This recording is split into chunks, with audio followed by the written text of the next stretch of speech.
அன்புக்காக ஏங்குகிறேன். நான் எப்படி நடந்து கொண்டால் அந்த அன்பு எனக்கு கிடைக்கும் என்று யோசிக்கும் ஆத்துமாவே, இன்று கர்த்தர் நமக்குச் சொல்லுவது நீதிமொழிகள் 10:12. பகை விரோதங்களை எழுப்பும். அன்போ சகல பாவங்களையும் மூடும். தன் பிள்ளைகள் எல்லோரையும் ஒரே மாதிரி தகப்பன் நேசித்திருந்தாலும், யாக்கோபுக்கு யோசேப்பு மேல் தனி பிரியம், தனி அன்பு இருந்தது. எனவே சகோதரர்கள் யோசேப்பை பகைத்தார்கள். அதற்கு காரணம் சகோதரர்களின் பொறாமையே.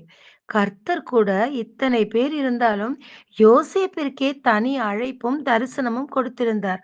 எனவே இன்னும் இன்னும் அதிகமாக யோசேப்பை பகைத்தார்கள். ஆனால் யோசேப்போ தன் சகோதரர்களின் பகை எல்லாவற்றையும் மன்னித்தார். இதை தேவனே அனுமதித்தார் என்று சொல்லி அவர்களுக்கு ஆறுதல் கொடுத்தது மட்டுமல்லாமல் அதிக நன்மை செய்து நாட்டையும் பதவிகளையும் கூட கொடுத்தார்.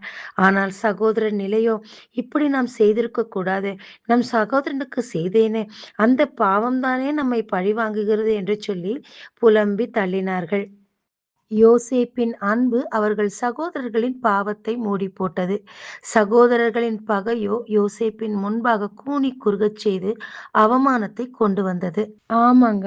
நம்ம பகைக்கிறவங்கள நம்ம திரும்பி பகைக்கிறதுனால, நாளுக்கு நாள் விரோதங்கள் எழும்பிக்கிட்டே தாங்க இருக்கும்.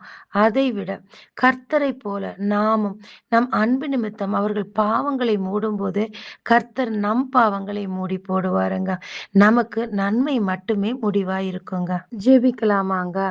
தேவரீர் நீர் சொன்னீர், உன்னை பகைக்கிறவர்களை நேசி என்று சொல்லி. நீர் எங்கள் மேல் வைத்த அன்பு எங்கள் திரளான பாவங்களை மூடி போட்டதையா.